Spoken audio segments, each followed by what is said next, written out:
I am quite sure that you all have heard about the part of fortune, but I sometimes wonder how many people really understand fully what it means, why it is used, and the way it has its most significant use in astrology. Now, the trouble with many things which you find in some old textbook, or new ones too, is that everything is studied and described as being separate, as it were, from everything else.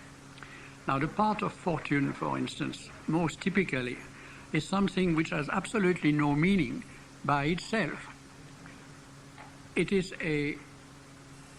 has meaning only in relation to the Lunation Cycle, which is the cycle which lasts from a new moon to the next new moon.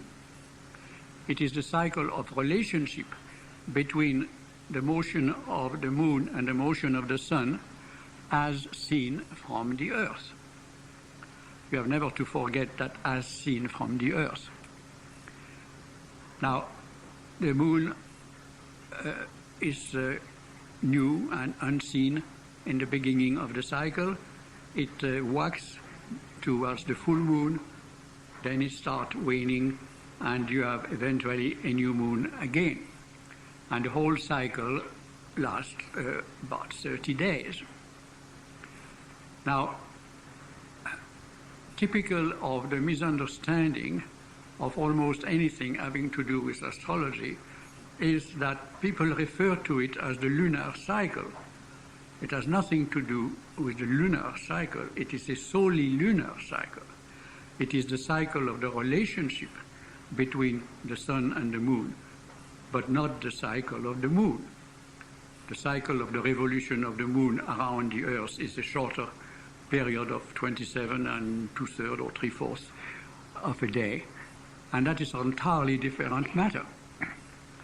What the part of fortune deal with is the relationship, the changing relationship between the sun and the moon, and the way that relationship affect or can be related to symbolical effect that take place in anything living in the biosphere of the earth. Now, the sun and the moon have always been, from all past ancient history, the symbols of the life energy. The sun is the source of all power, all light, all heat. Without the sun, there could not be any light or any heat, apparently, on the surface of the earth. The moon, on the other hand, as it circles around the earth, constantly relate, as it were, what is inside of the earth's orbit to what is outside of the earth's orbit. In other words, it conveys to the earth what is the inside and what is the outside of the world. And more particularly, it distributes the power which is in the sun and which, at least symbolically, is released at every new moon. The moon, as it were, is fecundated or impregnated with a new kind of energy, a new kind of power, a new solution to the need of everything living on the earth. And that new power, that new solutions to a relatively new problem of life is gradually disseminated or actualized, rather, by the moon as it reaches from the new moon conjunction to the full moon, in which case you have a situation where the moon disk repeat in a remarkable way the same size disk that you saw in the sun in the sky during the day. Only if you look at the sun disk, you get blinded, and therefore it is like that old story that you cannot look at God's face without being blinded. But at full moon, you can look at the moon, and nevertheless it reflects that same light which originated from the sun. So at the full moon, you have an objective, concrete manifestation of what started in potency, in latency, at the new moon. Then the moon wanes, and gradually you have a last quarter, the decrescent moon, and finally a new moon again. So you have a complete cycle. Now, what the parts, not only the part of fortune, but any of the so-called Arabian parts does, is to take a cycle of relationship between two moving celestial objects, not only the sun and the moon, but any other planets or whatever it is that moves around the Earth, or seem to move around the Earth. Take those two factors. One of them is always a little faster than the other, because nothing moves exactly at the same speed in the universe. So that you have a cycle between the conjunction of those two objects, repeated at certain time interval, so that you have a cycle of relationship between those two moving objects, in our case the sun and the moon. Now the idea of parts is that by relating at every moment the relationship of those two objects, the distance, the angles that they form, to the Earth, you can find a point, a part, so-called Arabian part, if you want, which is the expression of that relationship. Now, if you have at new moon, and you can relate, therefore, that cycle, those two moving objects, to the ascendant, you can to the horizon, to the meridian, to the four angles of the chart, but particularly to the ascendant, which is perhaps the most important, at least from a certain point of view, the most important of the four angles of the chart, because it represents the basic orientation. It's the east point. No, it's not the east point technically, but it occurs in the eastern horizon. It is the point of sunrise in a sense. And at that point, you are oriented, as it were, to the universe and to the source of life. So that orientation is one of the most important things in your life. It establishes what you are born for, what you have to strive against in order to fulfill what is potential at your birth.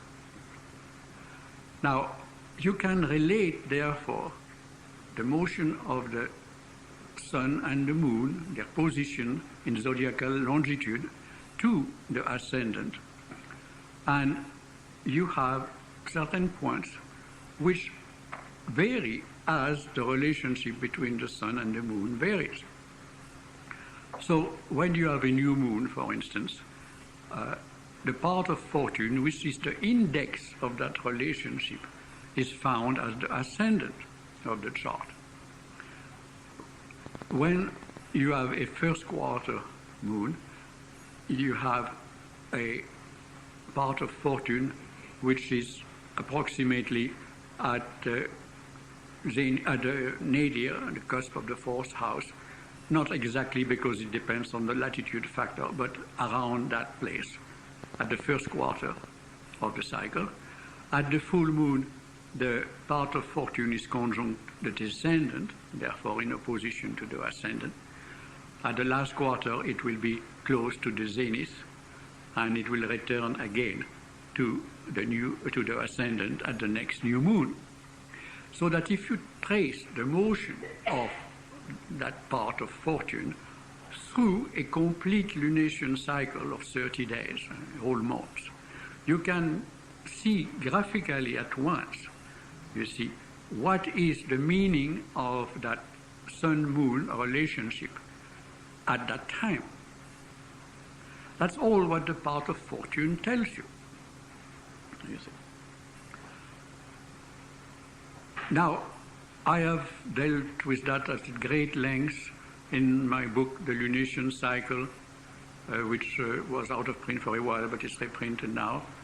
And many people have spoken about it. Leila Ryle has talked, and I think we'll talk again on the Lunation Cycle. So I'm not going to deal more with it, but I had to say that to establish what I am going to talk now, which deal with a point which has not, to my knowledge, been used in astrology almost by anyone, though there was at one time somebody who had an inkling of it and gave it, to my mind, a rather unfortunate interpretation.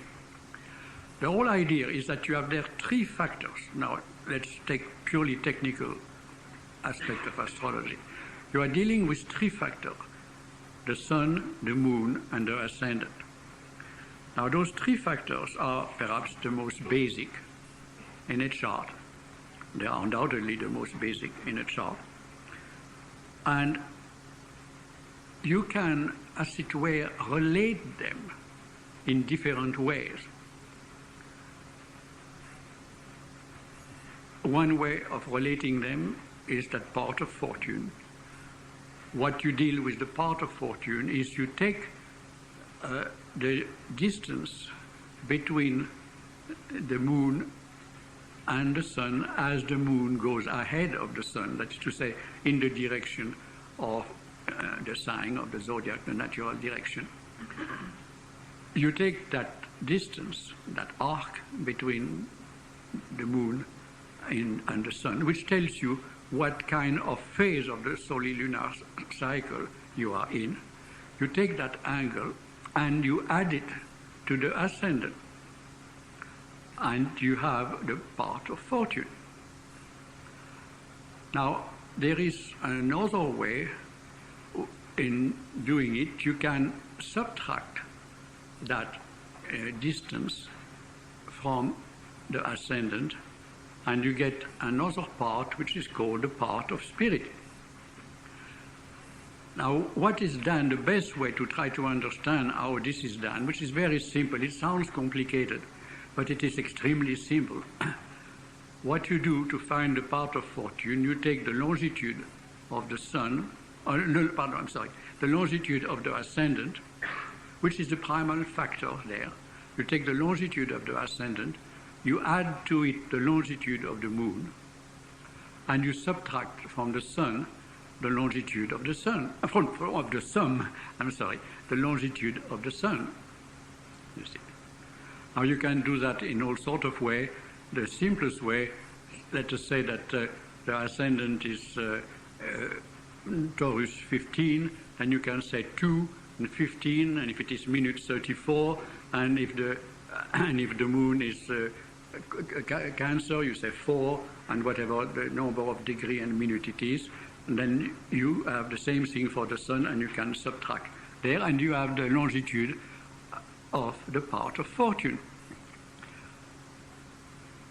As the moon is the faster moving, the sum of the ascendant and the moon is always increasing, because the moon goes much faster than the sun. So that the part of fortune starts at the ascendant, there to the left of the chart, and move that way, and as I said before, through the lunation cycle, make a complete cycle of the house of the chart.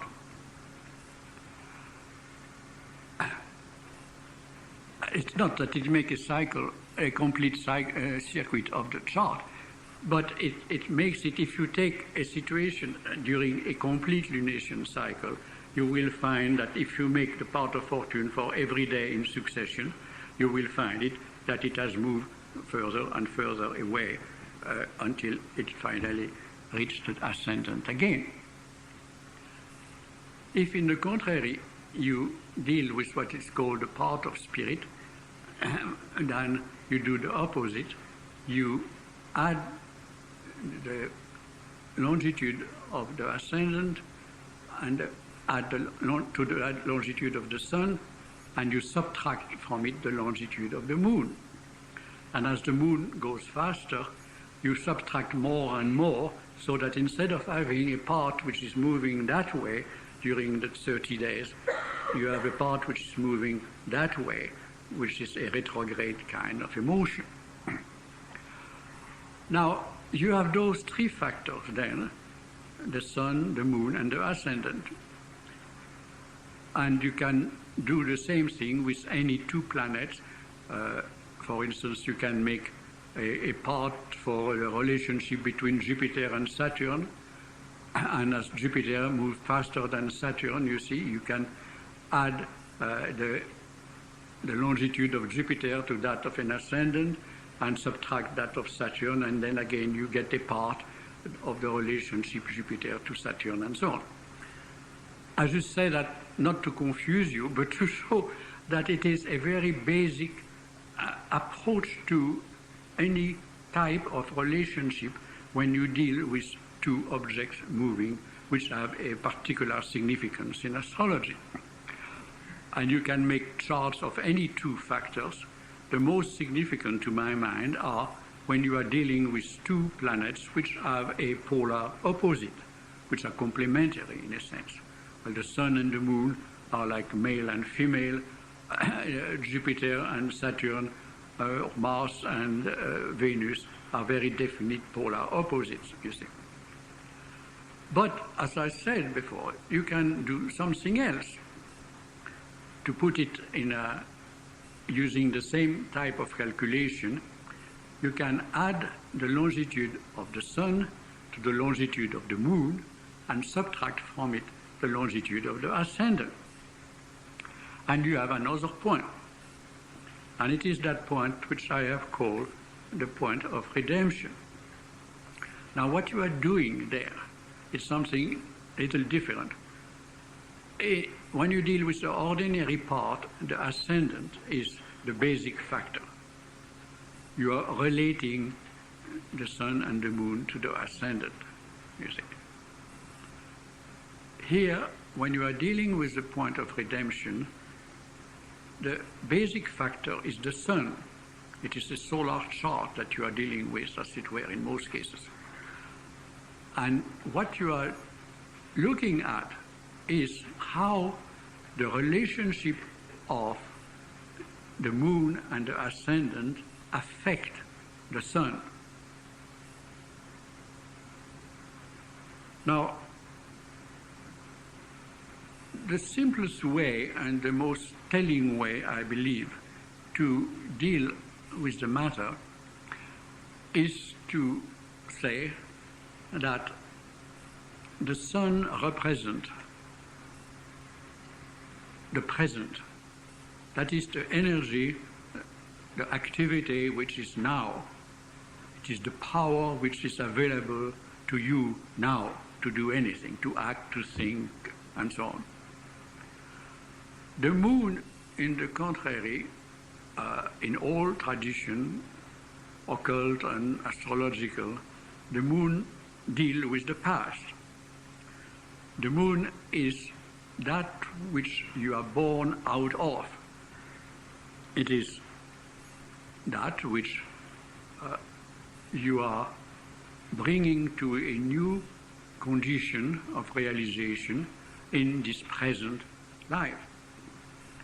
And that's one of the reasons why the moon relates to the mother, because you are born out of the mother womb, and the mother basically and traditionally is the representative of the past, of your culture, of your society, of your ancestry, of all that which is the material psychic basis out of which you as an individual person may emerge eventually. And the ascendant represents the future.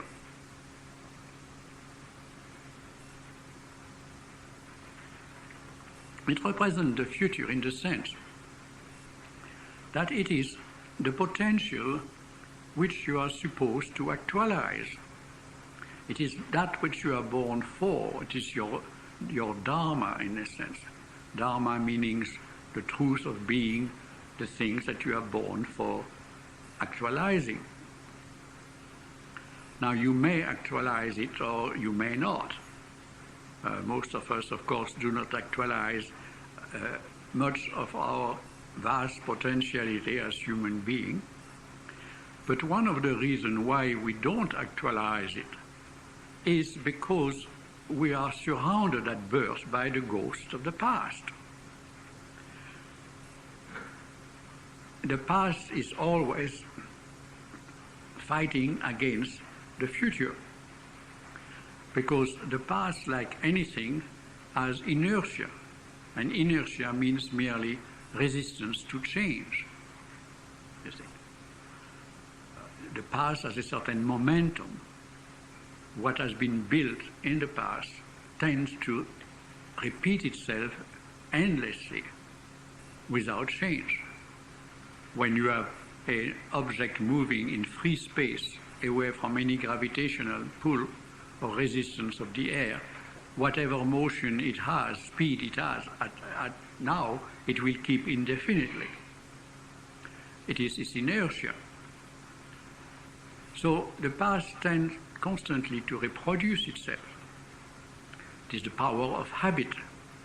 And this is, of course, the greatest things that you have to struggle against if you are dealing with a spiritual life. Because the spiritual life is a constant creation of new future.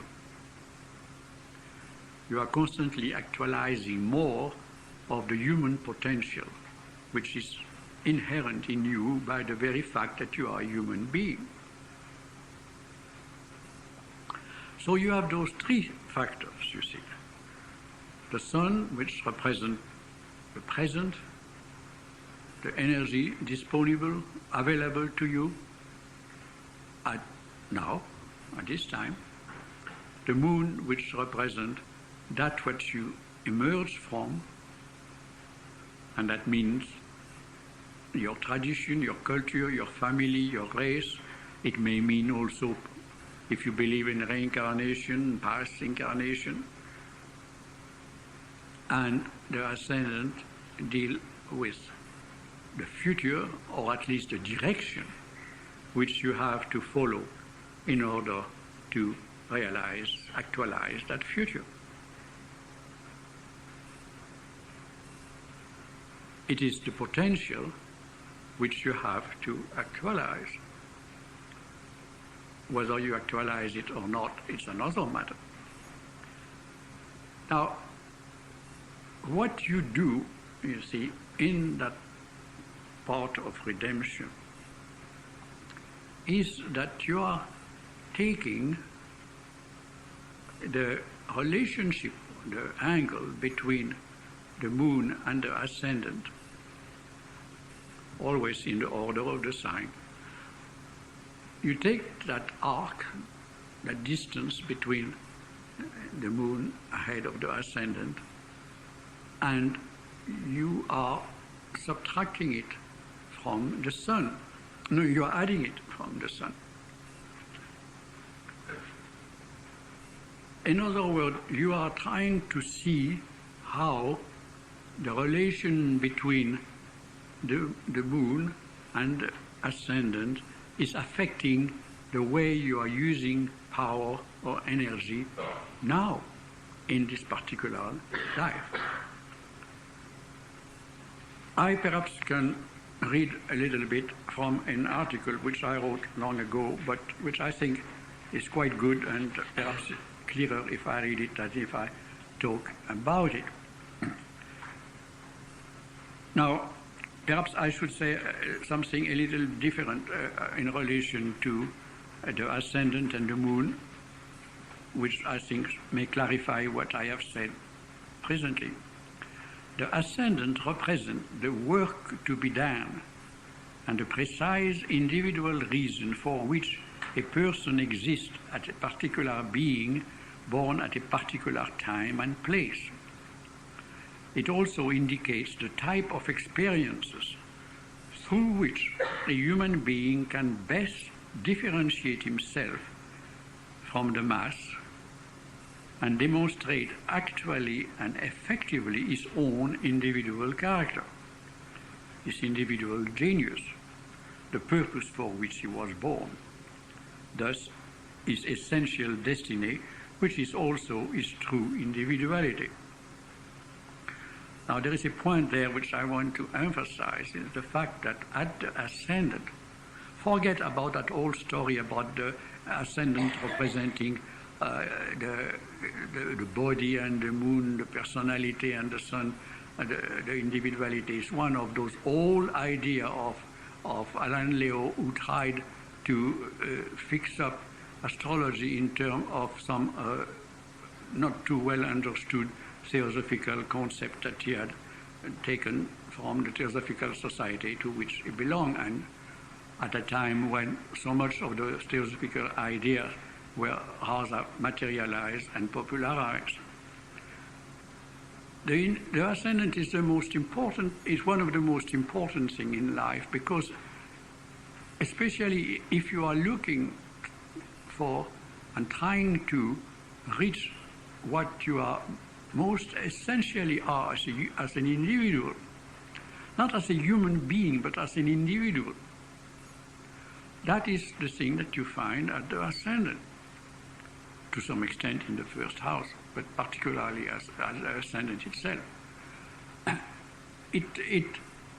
Where the first house deals with the kind of experience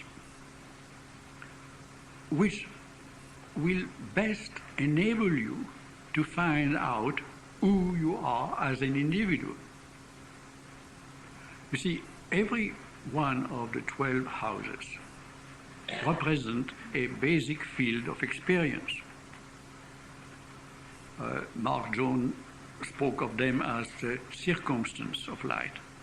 But that is looking again at it from a purely external and social point of view. And of course, his approach philosophically is essentially social psychology and social philosophy. But if you look at it from the point of view of an individual who are experiencing life, and through those experiences trying to discover who he is and to fulfill the potentiality of his being, then you see the houses, the 12 houses, become 12 basic fields of experience. In each field, you are passing through, theoretically, a certain type of experience. And if you go through that type of experience successfully, which means that you don't shirk from any experience, but go through them fully, living your life up to the hilt, as it were, then at the end of that 12 cycle and 12-fold cycle, you have reached at one level at least a perfection or a completion of human existence. And if you have read my Astrology of Personality and then also the astrological houses, you will perhaps remember that I have used what I call the point of self, which travels through the houses within 20-year cycle.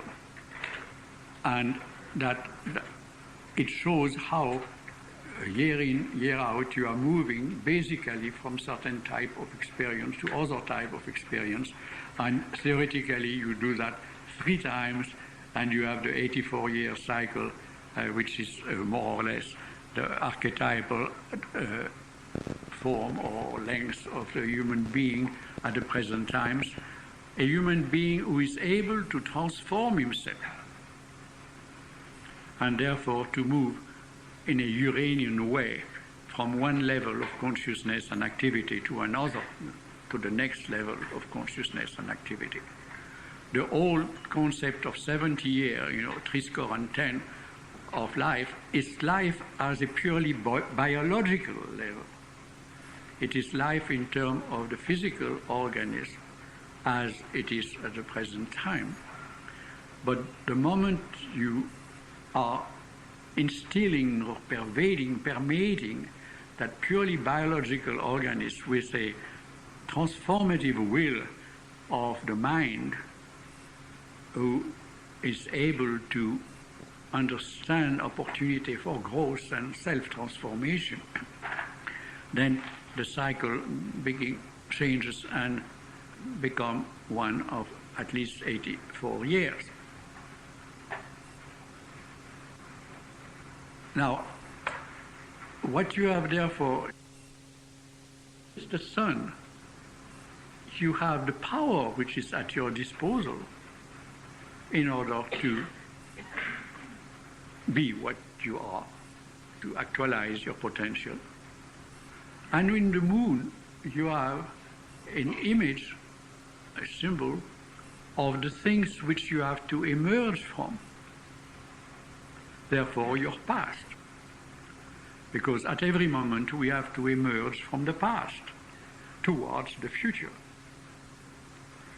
But that moment is important in the sense that it is at that moment, the now, that you have power available, and you have the possibility to use that power positively or negatively, which means you have the power to move it in the direction of your future, or which is the positive way, or you can use it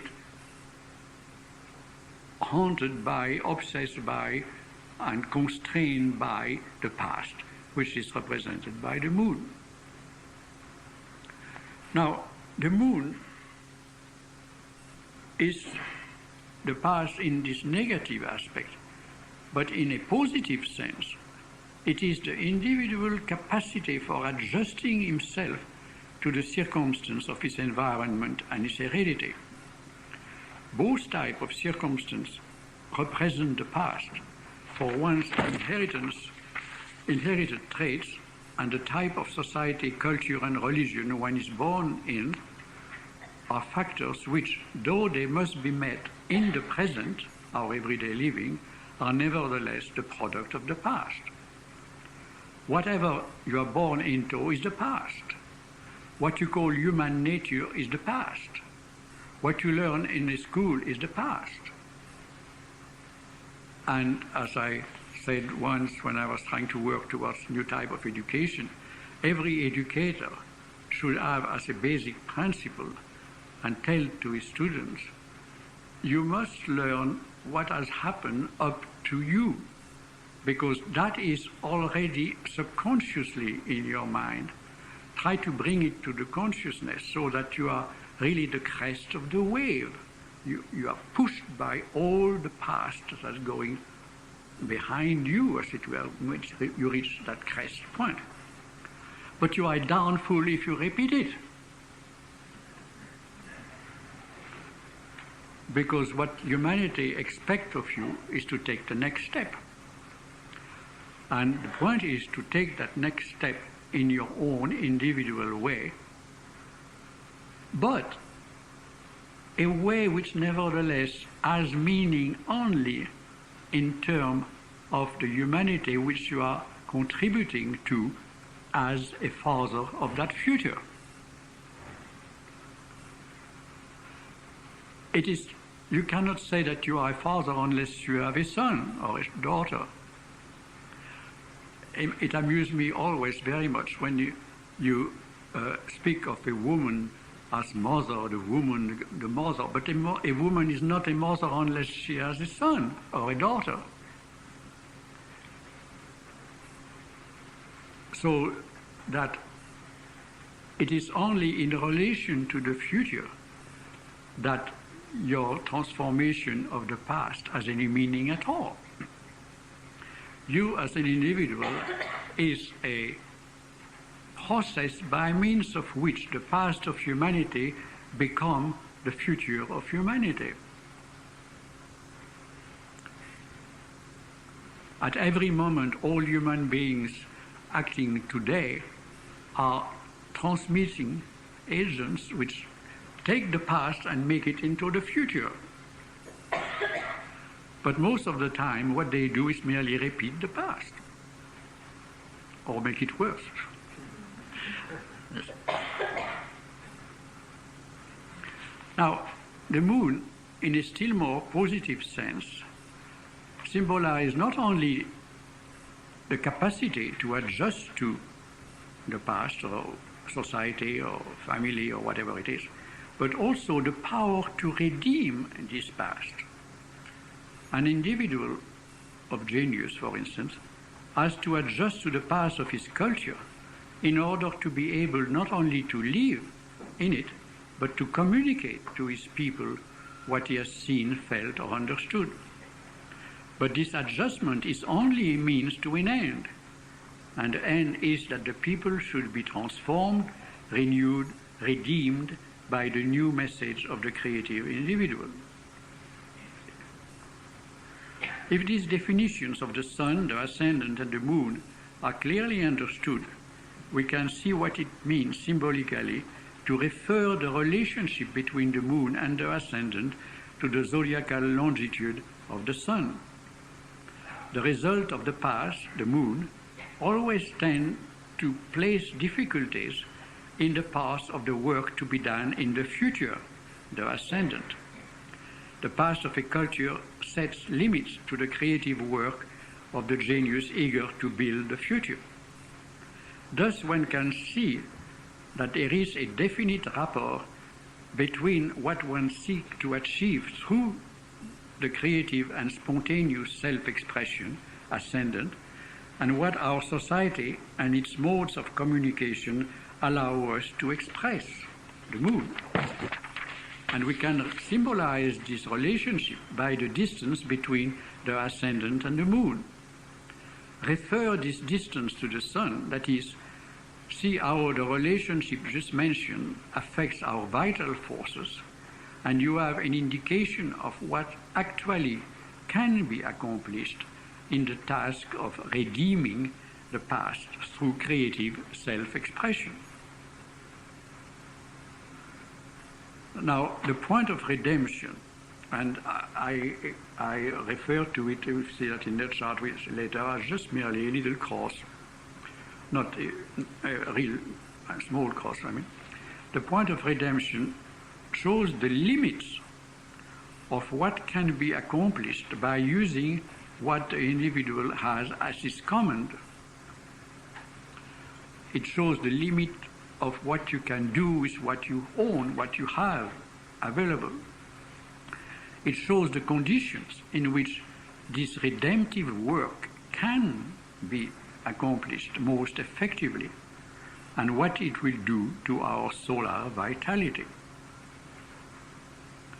If you locate that point in the natal chart, calculated for the exact moment of birth, of course, we can ascertain how the redemptive opportunity will affect our individual destiny and its growth, and the growth of our personality. But it is clear that such a redemptive opportunity means always a confrontation with the past, and thus usually difficulties, problems, trouble of some sort arise. Now, if we place the point of redemption in the solar chart of the individual, a chart calculated where you put the sun at the ascendant and the left side there, and every house is 30 degrees, solar, typical solar chart.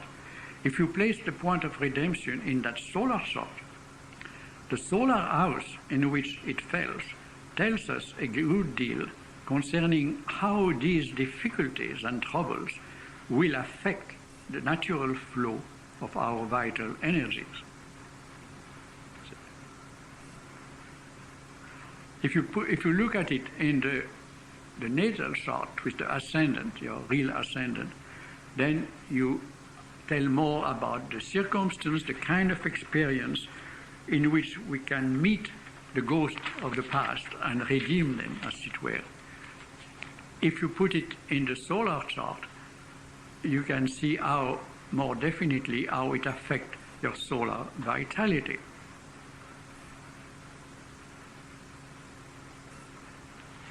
Am I very confusing? Or are you following what I am saying? Now, you see, when you deal with the point of redemption, you are dealing, in a certain sense, more with the solar chart, because the sun there is the basic factor. What am I to do? How can I use that power of the sun? You see? And the point of redemption will tell you, in relation to the solar house in which it falls, more or less some of the difficulties, some of the problem of redemption or regeneration or whatever you want to call it, which you may encounter. And that can give you a clue, to some extent, to what is the difficulty with your vital energies. If you put it in the natal chart with the exactly calculated ascendant, then it tells you more where the type of circumstance or experiences or relationship or whatnot are more likely to be found, through which that redemptive process, so-called, that meeting of the ghost of the past, meeting, if you want to put it that way, meeting your karma, where that meeting, that karma, more likely will happen, which means also where you will have the opportunity to redeem the past. Yes.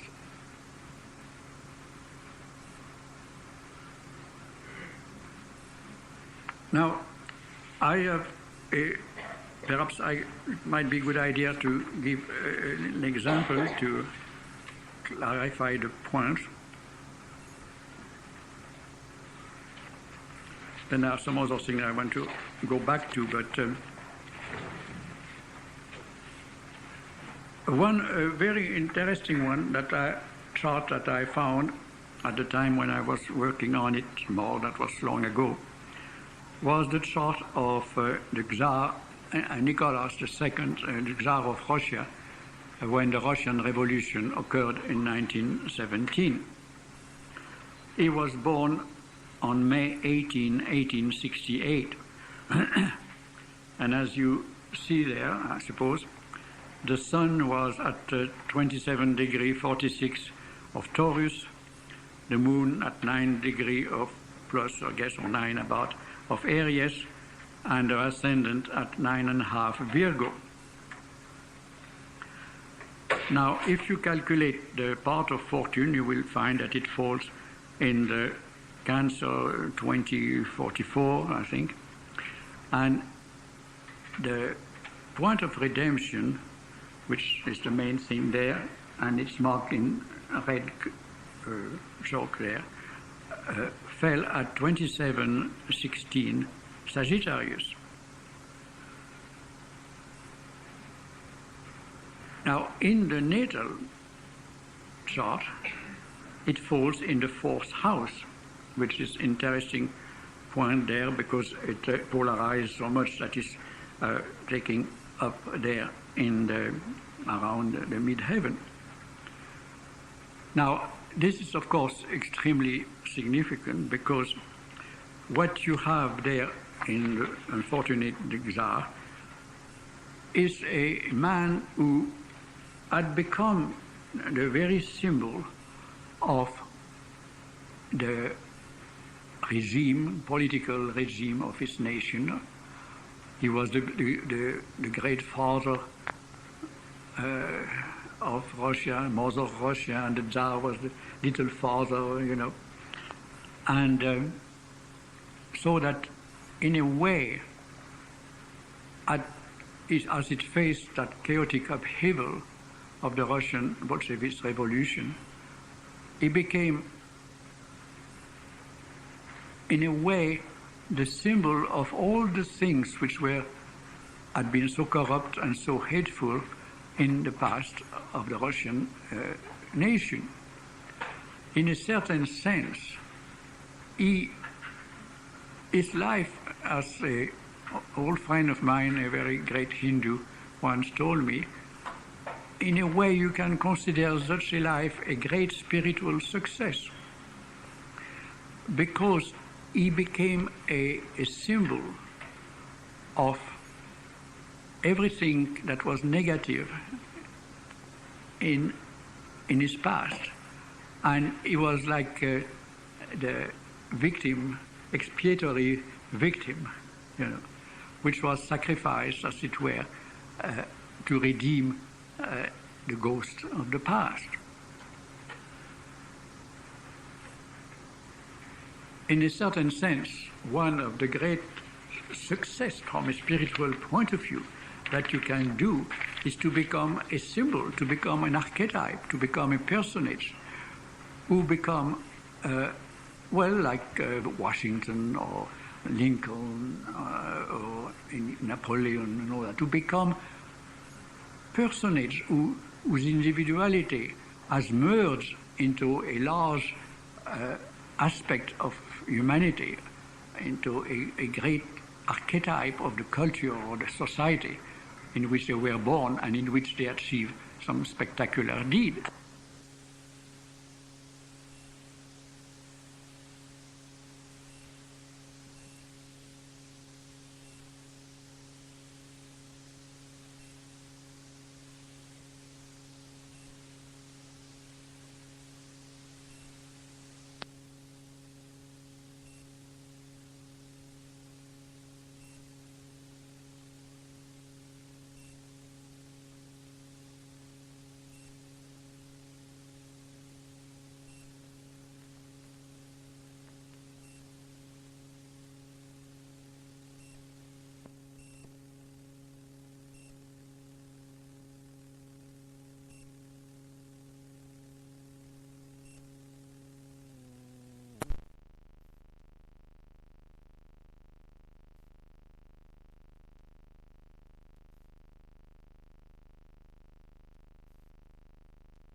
It can be spectacular by positive action, but it can be spectacular also in the sense of a tragic confrontation in which you become, as it were, the very symbol of all the things which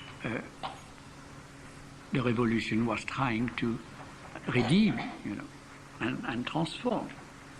If you are looking at the point of redemption in the solar chart, it comes at the cusp of the 8th house.